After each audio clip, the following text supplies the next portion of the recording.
All right, so welcome to our Tips podcast, Rudi. Can you just please introduce yourself? Of course, I'm Rudi Dicks. I work in the presidency. I'm the head of the project management office in the office of the president. All right, thank you. My first question for you today is why do we have the Just Transition Labour Center and why is it important? Oh, it's such an important piece. It's an excellent question. It's an important part of building capacity within society. And in our society, democracy is such an important part of decision making.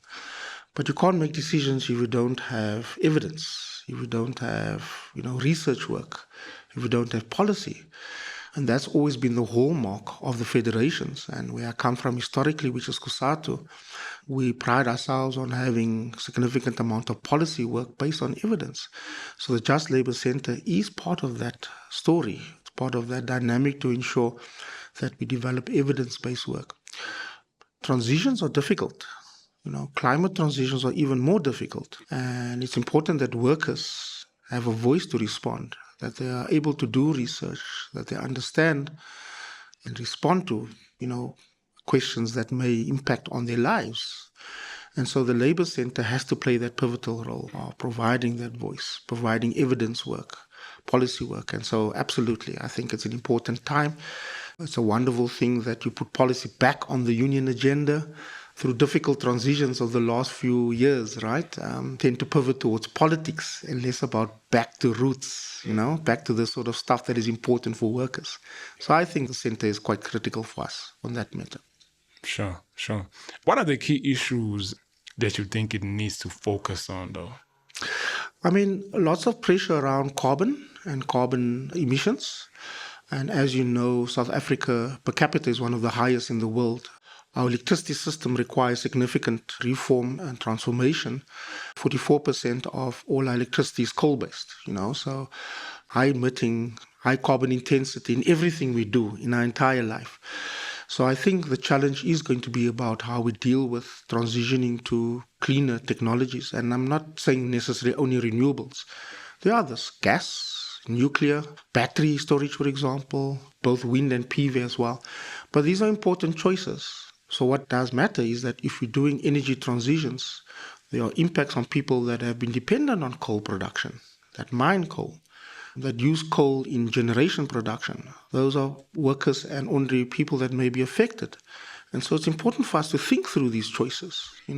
How do we balance the environment and ecology and growing a more sustainable future for our kids versus being caught up in, an industrial path that I think is not sustainable.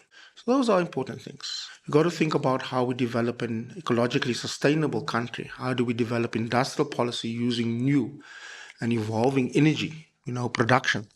These are all important things. So I think for me, what makes it more important, given that there are challenges, is also the fact that it creates more opportunities.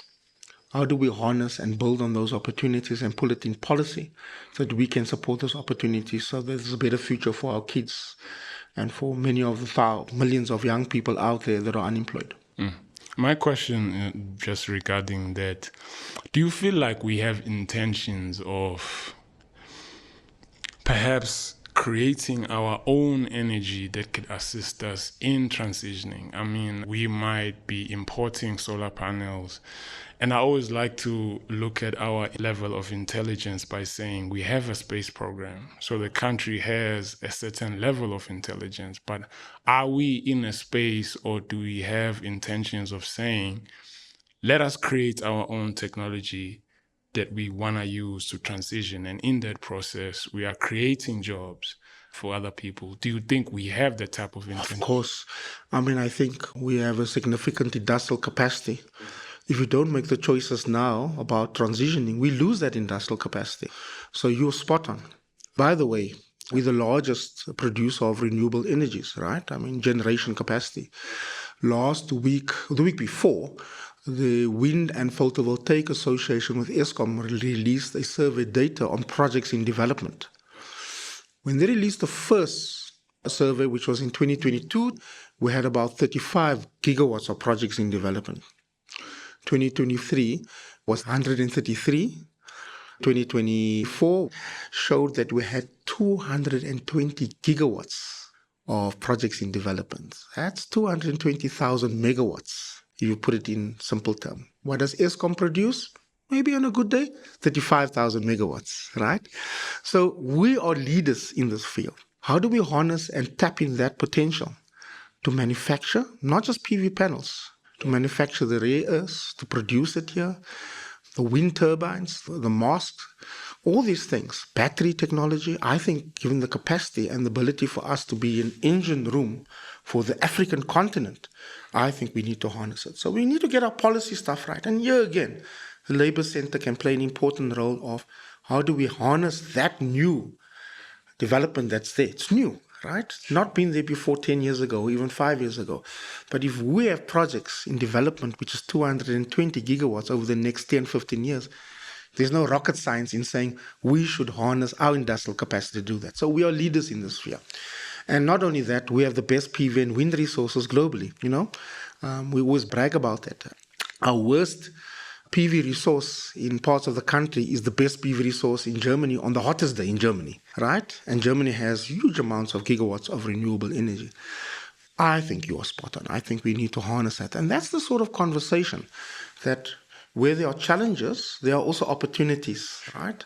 And that's what we got to harness. How do we take that latent potential and convert it into actual industrial capacity, jobs, services, and the kind of interventions that supports the rollout of 220 gigawatts of renewable energy, hybrid also, over the next 15 to 20 years. Real opportunity there. So my last question would be, we are here at this conference today. Where do you see the future of the Just Transition Labour Centre? Oh, it's going to be smack bang in the middle of everything. And it has to play that sort of seminal role of providing research and evidence. For me, it has to be that. We got to capacitate it further. We got to get the right skills. We got to ensure that it's embedded in the thinking of the federations and the unions that are most impacted on this: agriculture, metal workers, coal workers, mine workers, engineering workers. I think the Labour Centre has to find itself and pivot itself into that, So it has to be, for me, in the next 5 or 10 years, has to be the leading think tank for workers and for labour. And that role it can play, definitely. And it's showing that mettle already. So for me, that's going to be the important thing. So I want to see a significant future of a labour centre that's independent, that is able to churn out evidence-based work, respond to government, provide research work, policy-based work. And that's the sort of thing. I think right now we're having parts of labour retracting. They're going back to default positions. They want to defend, which unfortunately I think is going to be challenging, but not see the future. And I think that's what we got to do, unpack that, but unpack it in a way that is not just empty promises. As you know, and I say this also in government, we got lots of beautiful policies, but we're poor in implementation.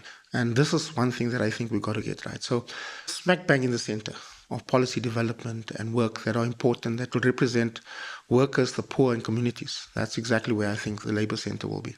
All right, thank you. Do you have any final remarks, maybe? No, I'm just congratulations to you guys on getting this inaugural, policy conference here. I think it's a good start. All right, thank you for joining us today, Rudi Dicks. Thank you so much.